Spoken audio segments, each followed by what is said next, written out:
Bem-vindos ao canal Orações e Meditações, continuação dos ensinamentos do Catecismo da Igreja Católica. Artigo 3. A Sagrada Escritura. Cristo, palavra única da Sagrada Escritura, na condescendência de sua bondade, Deus, para revelar-se aos homens, fala-lhes em palavras humanas. Com efeito, as palavras de Deus, expressas por línguas humanas, fizeram-se semelhantes à linguagem humana. Tal como outrora o Verbo do Pai eterno, havendo assumido a carne da fraqueza humana, se fez semelhante aos homens. Por meio de todas as palavras da Sagrada Escritura, Deus pronuncia uma só palavra, seu Verbo único, no qual se expressa por inteiro. Lembrai-vos que é uma mesma a palavra de Deus que está presente em todas as Escrituras, que é um mesmo Verbo que ressoa na boca de todos os escritores sagrados. Ele que, sendo no início Deus junto de Deus, não tem necessidade de sílabas, por não estar submetido ao tempo. Por este motivo, a Igreja sempre venerou as divinas Escrituras como venera também o corpo do Senhor. Ela não cessa de apresentar aos fiéis o pão da vida tomado da mesa da Palavra de Deus e do corpo de Cristo.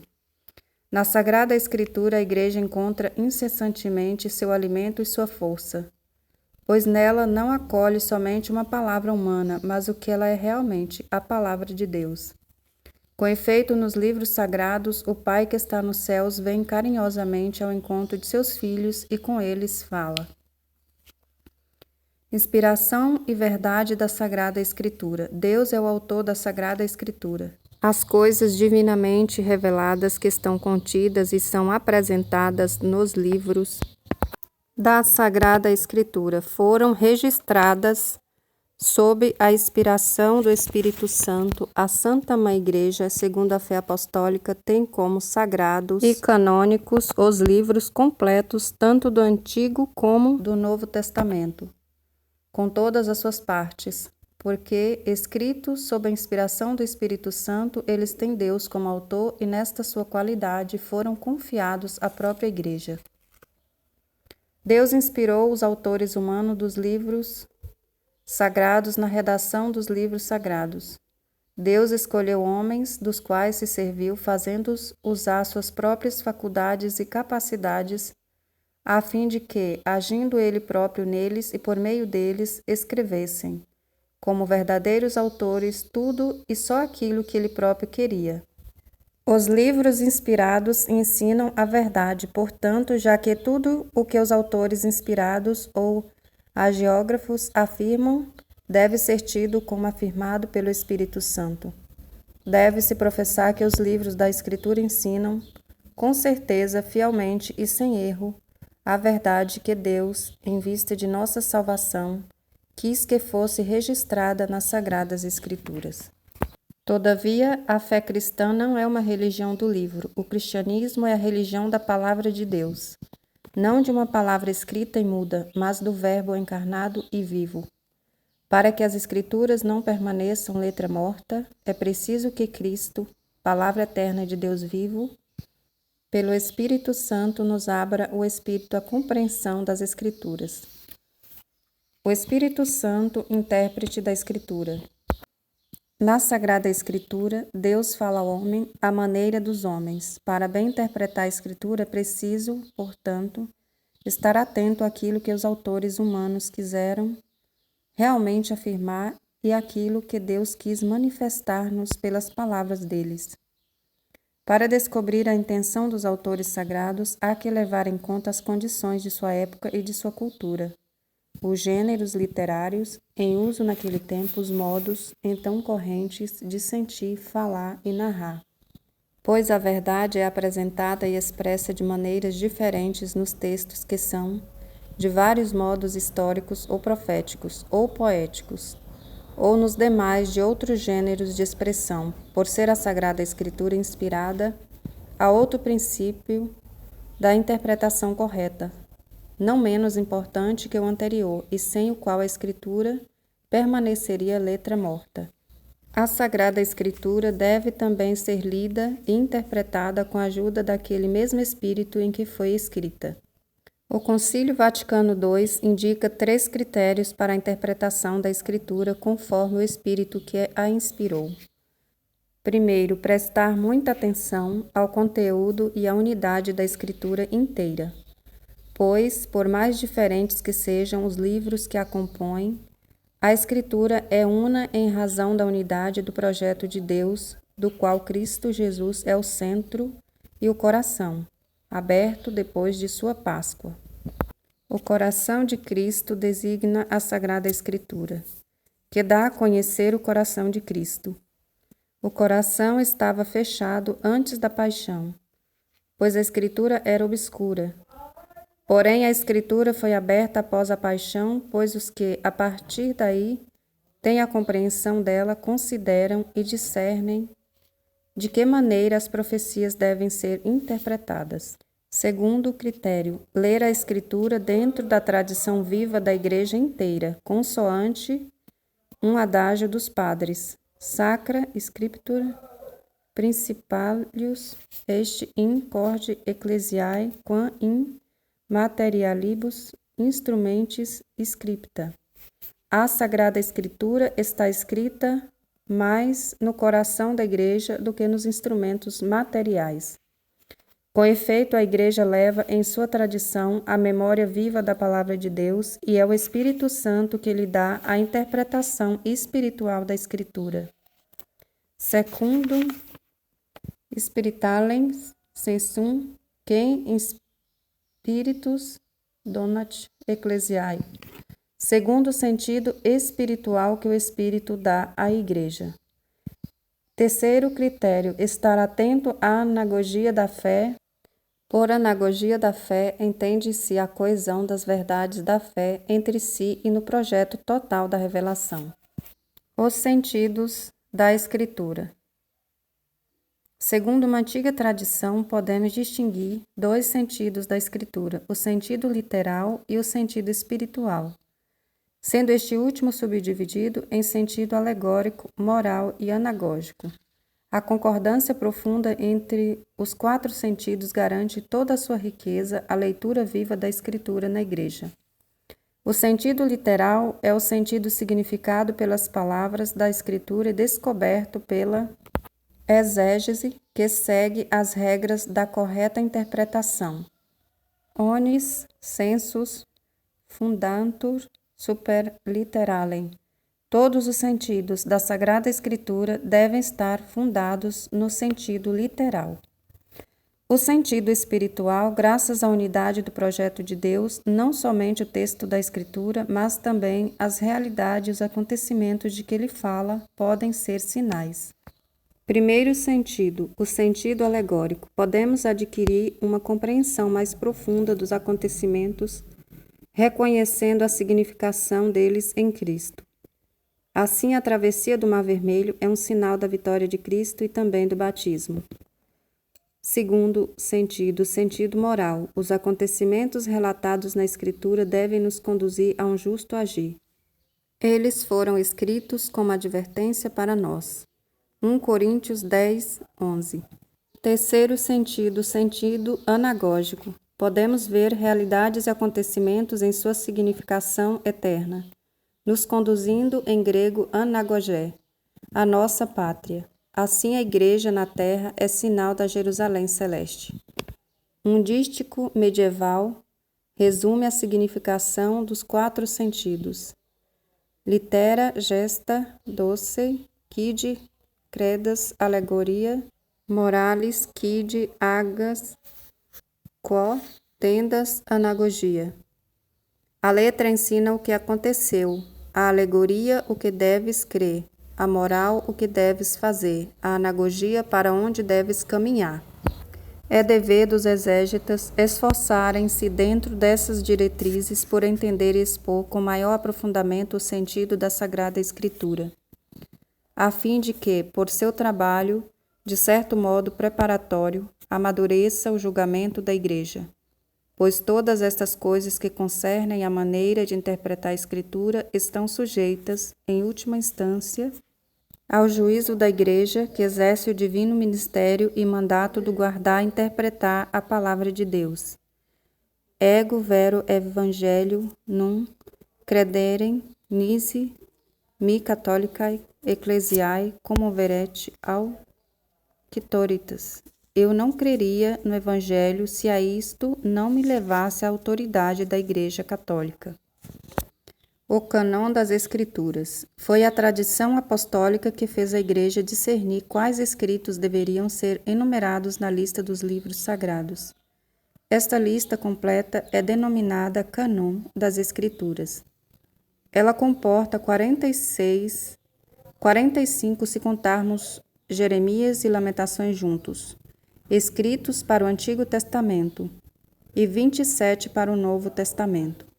Para o Antigo Testamento, Gênesis, Êxodo, Levítico, Números, Deuterônimo, Josué, Juízes, Rute, os 2 livros de Samuel, os 2 livros dos Reis, os 2 livros das Crônicas, Esdras e Neemias, Tobias, Judite, Esté, os 2 livros dos Macabeus, Jó, os Salmos, os Provérbios, o Eclesiastes, ou Coelete, o Cântico dos Cânticos, a Sabedoria, o Eclesiástico, ou Siracida, Isaías, Jeremias, as Lamentações, Baruque, Ezequiel, Daniel, Oséias, Joel, Amós, Abdias, Jonas, Miqueias, Naum, Abacuque, Sofonias, Ageu, Zacarias, Malaquias.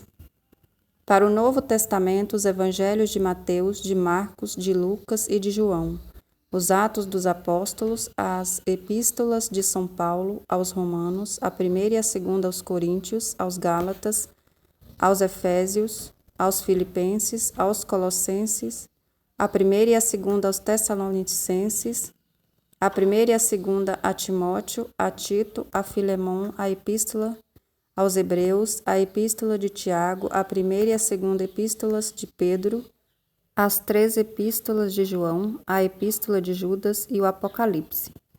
O Antigo Testamento. O Antigo Testamento é uma parte indispensável da Sagrada Escritura. Seus livros são divinamente inspirados e conservam valor permanente, pois a antiga aliança nunca foi revogada.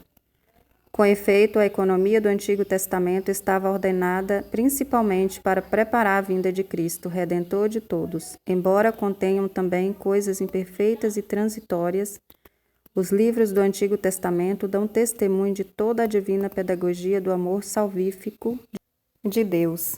Neles encontram-se sublimes ensinamentos acerca de Deus e salutar sabedoria concernente à vida do homem, bem como admiráveis tesouros de preces. Nestes livros está latente o mistério de nossa salvação.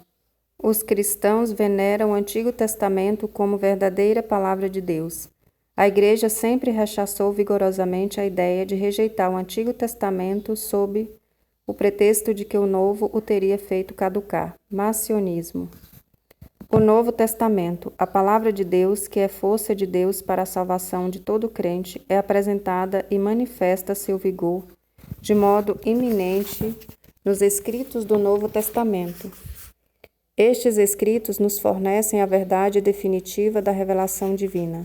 Seu objeto central é Jesus Cristo, o Filho de Deus encarnado, seus atos, ensinamentos, paixão e glorificação, assim como os inícios de sua Igreja sob a ação do Espírito Santo. Os Evangelhos são o coração de todas as Escrituras, uma vez que constituem o principal testemunho da vida e da doutrina do Verbo encarnado, nosso Salvador. Na formação dos Evangelhos, podemos distinguir 3 etapas. Primeira, a vida e o ensinamento de Jesus. A Igreja defende firmemente que os 4 Evangelhos, cuja historicidade afirma sem hesitação, transmitem fielmente aquilo que Jesus, Filho de Deus, ao viver entre os homens, realmente fez e ensinou para a eterna salvação deles, até o dia em que foi elevado. Segunda etapa, a tradição oral. O que o Senhor dissera e fizera, os apóstolos, após a ascensão do Senhor, transmitiram aos ouvintes, com aquela compreensão mais plena de que desfrutavam, instruídos que foram pelos gloriosos acontecimentos de Cristo e esclarecidos pela luz do Espírito de verdade. Terceira etapa, os Evangelhos escritos Os autores sagrados escreveram os 4 evangelhos, escolhendo certas coisas das muitas transmitidas ou oralmente ou já por escrito, fazendo síntese de outras ou as explanando com vistas à situação das igrejas, conservando, enfim, a forma de pregação sempre de maneira a nos transmitir, a respeito de Jesus, coisas verdadeiras e sinceras. O Evangelho quadriforme ocupa na Igreja um lugar único, como atestam a veneração que lhe tributa a liturgia e o atrativo incomparável que, desde sempre, tem exercido sobre os santos. Não existe nenhuma doutrina que seja melhor, mais preciosa e mais esplêndida que o texto do Evangelho. Vede e retende o que nosso Senhor e Mestre Cristo ensinou com suas palavras e realizou com seus atos. É acima de tudo o Evangelho que me ocupa durante as minhas orações. Nele encontro tudo o que é necessário para a minha pobre alma. Descubro nele sempre novas luzes, sentidos escondidos e misteriosos. A unidade entre o Antigo e o Novo Testamento. A Igreja, já nos tempos apostólicos e depois constantemente em sua tradição, iluminou a unidade do plano divino nos 2 testamentos, graças à tipologia. Esta percebe nas obras de Deus contidas na antiga aliança prefigurações daquilo que Deus realizou na plenitude dos tempos, na pessoa de seu Filho encarnado. Por isso os cristãos leem o Antigo Testamento à luz de Cristo morto e ressuscitado. Esta leitura tipológica manifesta o conteúdo inesgotável do Antigo Testamento. Ela não deve levar ao esquecimento de que este conserva seu valor próprio de revelação que nosso Senhor mesmo reafirmou. Igualmente, o Novo Testamento exige ser lido à luz do Antigo. A catequese cristã primitiva recorre constantemente a ele. Segundo um adágio antigo, o Novo Testamento está escondido no Antigo, ao passo que o Antigo é desvendado no Novo. Novum in vetere latete et in novo vetus patet. A tipologia exprime o dinamismo em direção ao cumprimento do plano divino, quando Deus seja tudo em todos. 1 Coríntios 15, 28. Assim, a vocação dos patriarcas e o êxodo do Egito, por exemplo, não perdem seu valor próprio no plano de Deus, pelo fato de serem, ao mesmo tempo, etapas intermediárias deste plano. A Sagrada Escritura na vida da Igreja. São tão grandes o poder e a eficácia contidos na Palavra de Deus que ela constitui sustentáculo e vigor para a Igreja e para seus filhos, firmeza da fé, alimento da alma, pura e perene fonte da vida espiritual. É preciso que os fiéis tenham amplo acesso à Sagrada Escritura, que o estudo da Sagrada Escritura seja, portanto, como a alma da Sagrada Teologia. Da mesma palavra da Sagrada Escritura também se nutre salutarmente e santamente floresce o ministério da palavra, a saber, a pregação pastoral, a catequese e toda a instrução cristã, na qual deve ocupar lugar de destaque a homilia litúrgica. A Igreja exorta com veemência e de modo peculiar todos os fiéis cristãos, a que, pela frequente leitura das divinas Escrituras, aprenda o conhecimento do Cristo Jesus. Filipenses 3:8. Com efeito, ignorar as Escrituras é ignorar Cristo.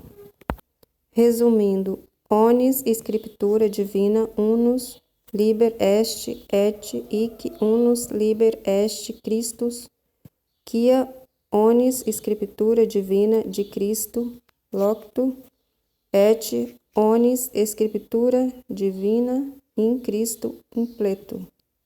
Toda a Escritura divina é um único livro. Este livro único é Cristo, já que toda a Escritura divina fala de Cristo, e toda a Escritura divina se cumpre em Cristo.